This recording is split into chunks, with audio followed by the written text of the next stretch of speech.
नमस्कार, मैं योगेंद्र आपके अपने YouTube चैनल पर हार्दिक स्वागत करता हूं। आज जो टॉपिक है वो हमारा है स्वतंत्रता संग्राम एवं राष्ट्रीय आंदोलन से संबंध। आप लोगों को पता होगा कि हम लोग अंग्रेज़ों के गुलाम रह चुके हैं। हम लोगों ने लगभग 200 वर्ष तक अंग्रेज़ों की गुलामी की है। तो उस गुलामी से कैसे हमें निजात मिली, कैसे हमें छुटकारा मिला, वो सारा कुछ हम इसमें वीडियो में डिस्कस करेंगे। बात हम उस समय की करेंगे जब हिंदुस्तान में मुग़ल शासन चल रहा था। हिंदुस्तान के बादशाह मुग़ल हुआ करते थे और उन मुग़लों में एक प्रभावशाली शासक था जिसका नाम था औरंगजेब। औरंगजेब बड़ा ही कट्टर मुस्लिम शासक था। उसने हिंदुओं के कई धार्मिक स्थल तोड़वाए, लेकिन जब उसकी मृत्यु हुई सन 1707 ईस्वी में, औरंगजेब की मृत्यु हुई तो एक बहुत बड़ा परिवर्तन हुआ। और परिवर्तन क्या हुआ कि जो मुगलों के अधीन राज्य रहते थे, उन राज्यों ने अब यह कहना शुरू कर दिया कि हम मुगलों के अधीन नहीं रहेंगे। ये बहुत बड़ा परिवर्तन था। इसी क्रम में एक राज्य बना जिसका नाम था बंगाल, और बंगाल के नवाब बने अलीवर्दी खान। अलीवर्दी खान ने ये स्पष्ट कर दिया कि हम मुगलों के अधीन नहीं रहेंगे। इधर British East India Company Bengal में व्यापार कर रही थी। उन्होंने अलीवर्दी खान से समझौता किया कि हम बंगाल में व्यापार करना चाहते हैं। इधर बंगाल के जो नवाब थे अलीवर्दी खान, उन्होंने कहा ठीक है, आप बंगाल में व्यापार कीजिए, लेकिन आप जो मुगलों को टैक्स देते थे वो आप हमें दिया करेंगे। यदि आप बंगाल में व्यापार करना चाहते हो, जो आप कर मुगलों को दिया करते थे वो आप अब हमें दिया करेंगे। ये समझौता हो गया। कुछ दिनों बाद ब्रिटिश ईस्ट इंडिया कंपनी के गवर्नर, जिनका नाम था लॉर्ड क्लाइव, उनकी अंग्रेजी सैनिकों ने क्या किया, कुछ दिनों बाद वो कलकत्ते किले की घेरेबंदी करके और उसमें अपना सामान, व्यापारी सामान उसमें रखने लगे। जिन्होंने जब रखने लगे बिना परमिशन के अलीवर्दी खां के, जब ये बात नवाब को पता चली तो उन्होंने फरमान भेजा कि इस किले को जो भी सामान रखा है वो आप खाली कर दीजिए। जब क्लाइव की इधर जो अलीवर्दी खां का जो फरमान भेजते हैं, उनका कोई जवाब, उस पत्र का कोई जवाब उन्हें नहीं मिलता है ब्रिटिश ईस्ट इंडिया कंपनी की तरफ से। उसी दौरान अलीवर्दी खां की मृत्यु हो जाती है। अलीवर्दी खां की मृत्यु होने के बाद उनका नाती सिराजुद्दौला बंगाल का नवाब बनता है। जब सिराजुद्दौला बंगाल का नवाब बनता है, इधर अलीवर्दी खां के और जो ब्रिटिश ईस्ट इंडिया कंपनी के जो गवर्नर थे लॉर्ड क्लाइव, जिनका नाम था, जो विवाद चल रहा था कलकत्ते किले के ऊपर, तो उस विवाद के निपटारे के लिए सिराजुद्दौला ने फिर दोबारा से पत्र लिखा कि आप उस किले को खाली करवा दीजिए। जो व्यापारी आप सामान उसमें रख रहे हो उसको खाली कर दीजिए, ये उन्होंने अंग्रेजों से कहा। इधर जो ब्रिटिश ईस्ट इंडिया कंपनी के जो गवर्नर थे लॉर्ड क्लाइव, उन्होंने नवाब की बात को ठुकरा दिया, उस पत्र का कोई जवाब नहीं दिया। तो इधर सिराजुद्दौला ने क्या किया कि अपने सैनिकों को लेकर उस कलकत्ते किले के ऊपर जो घेरेबंदी अंग्रेजों ने की थी और सामान उसमें रखे हुए थे, तो उस सिराजुद्दौला ने उस किले को घेरेबंदी करके आक्रमण करके 146 अंग्रेजी सैनिकों के वहां पर बंदी बनाकर एक 16x8 की कोठरी में बंद कर दिया। जब 16x8 कोठरी में बंद कर दिया गया और उस कोठरी को 3 दिन बाद खोला तो उसमें मात्र 23 सैनिक ही जीवित बचे थे बाकी 123 सैनिकों की वहां पर मृत्यु हो चुकी थी। तो इस घटना को इतिहास में ब्लैक हॉल ट्रेजेडी के नाम से जाना जाता है। यह घटना 20 जून सन 1756 ईस्वी में हुई थी। उसके बाद बंगाल के नवाब और ब्रिटिश ईस्ट इंडिया कंपनी के जो गवर्नर थे उनके बीच मतभेद शुरू हो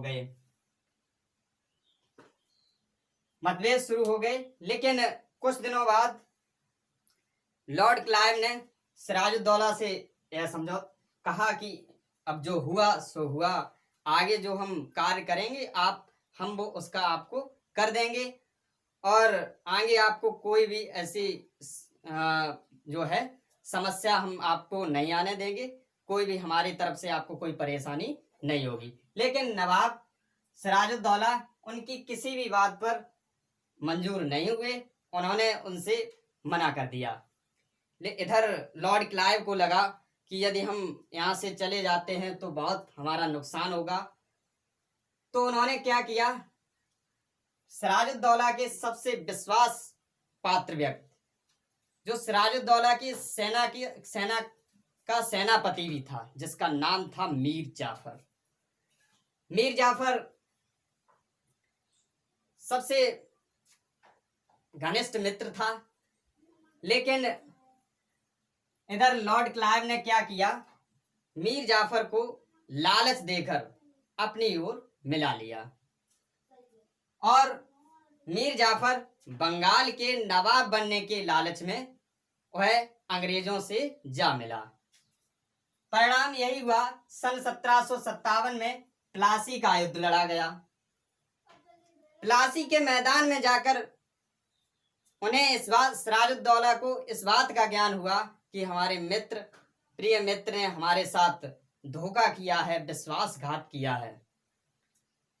इधर सन 1757 में जब प्लासी का युद्ध हुआ, जब सिराजुद्दौला ने प्लासी के मैदान में अपने आप को स्वयं को घिरा हुआ पाया तो उन्होंने उस युद्ध से भागने का निश्चय किया और वो मुर्शिदाबाद की ओर भागे। लेकिन मुर्शिदाबाद में अंग्रेजों ने पकड़कर उनकी हत्या कर दी।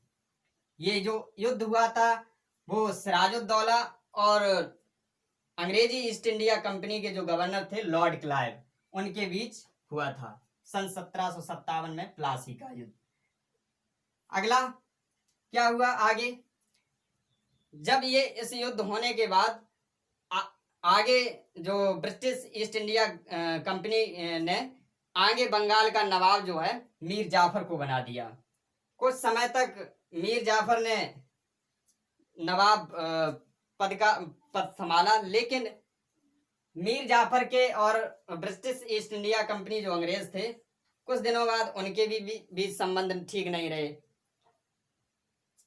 जब संबंध ठीक नहीं रहे तो अंग्रेजों ने मीर जाफर के दामाद मीर कासिम को अगला बंगाल का नवाब बना दिया। जब मीर कासिम को नवाब बना दिया, इधर कुछ समय बाद मीर कासिम और अंग्रेजी ईस्ट इंडिया कंपनी जो व्यापार कर रही थी भारत में, कुछ दिनों बाद उनके भी संबंध ठीक नहीं रहे। हुआ क्या, अंग्रेजी ईस्ट इंडिया कंपनी ने क्या किया, उन जो मीर कासिम थे उनको भी पद से हटाने का उन्होंने निर्णय किया।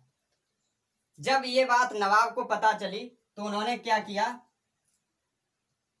तो उन्होंने अवध के नवाब शुजाउद्दौला और मुगल शासक शाह आलम द्वितीय और स्वयं अपनी सेना को मिलाकर त्रिकोणीय सेना तैयार की और ब्रिटिश ईस्ट इंडिया कंपनी के जो गवर्नर आगे जो आए थे, जो हेक्टर मुनरो जिनका नाम था, तो सन 1764 में बक्सर के मैदान में एक तरफ अंग्रेजी ईस्ट इंडिया कंपनी के सैनिक हेक्टर मुनरो के नेतृत्व में थे और दूसरी तरफ ये बंगाल के जो नवाब थे मीर कासिम और अवध के नवाब शुजाउद्दौला और और मुगल शासक शाह आलम द्वितीय, जो त्रिकोणीय सेना थी, इनके बीच युद्ध हुआ। तो सन 1764 में बक्सर का युद्ध, इसे बक्सर का युद्ध कहा गया। इस युद्ध में जीत अंग्रेजों को मिली और जो त्रिकोणीय सेना थी उनकी पराजय हुई। इस तरीके से प्लासी के मैदान में अंग्रेजों के पैर मजबूत हो चुके थे। उसके बाद बक्सर के मैदान में अंग्रेजों के पैर और भी भारत में मजबूत हो चुके थे।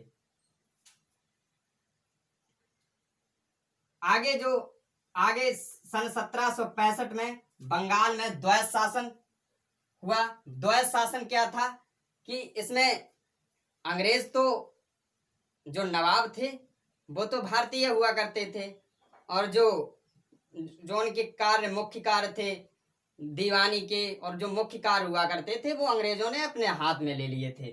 तो इस शासन को हम द्वैत शासन कहते हैं। ये कौन से सन में लगा था? तो सन 1765 में बंगाल में द्वैत शासन लगा था। ये जब बात महारानी को पता चली तो महारानी ने रेगुलेटिंग एक्ट सन 1773 में रेगुलेटिंग एक्ट बनाकर भारत में भेज दिया। रेगुलेटिंग एक्ट भारत के लिए एक नई दिशा था। ये था क्या? इसमें नए गवर्नर चुन के आते थे इंग्लैंड से और वो अपनी नई नई योजनाएं और पॉलिसी लेकर आते थे और भारत में अपना मुनाफा कमा के जाते थे। पहला गवर्नर वॉरेन हेस्टिंग आए थे। उसके बाद सन 1857 में प्रथम स्वतंत्रता संग्राम हुआ। 1885 में भारतीय राष्ट्रीय कांग्रेस का गठन हुआ। ये हमें मंच मिल चुका था, आजादी के लिए हमें एक क्रम मिल चुका था। उसके बाद सन 1905 में बंगाल विभाजन हुआ। ये लॉर्ड कर्जन के द्वारा बंगाल का विभाजन 1905 में हुआ। उसके बाद 1906 में मुस्लिम लीग का गठन हुआ। ये हिंदू और मुस्लिम एकता को तोड़ने के लिए अंग्रेजों ने मुस्लिम लीग का अलग गठन करवा दिया। 1907 में सूरत अधिवेशन में ये हमारा बिल्कुल जो एकता थी हिंदू और मुस्लिम और भी, तो वो हमारी अंग्रेजों ने बिल्कुल अलग कर दी। 1907 में सूरत अधिवेशन के बाद 1911 में बंगाल विभाजन था वो रद्द हो गया। तो थैंक्स फॉर वॉचिंग।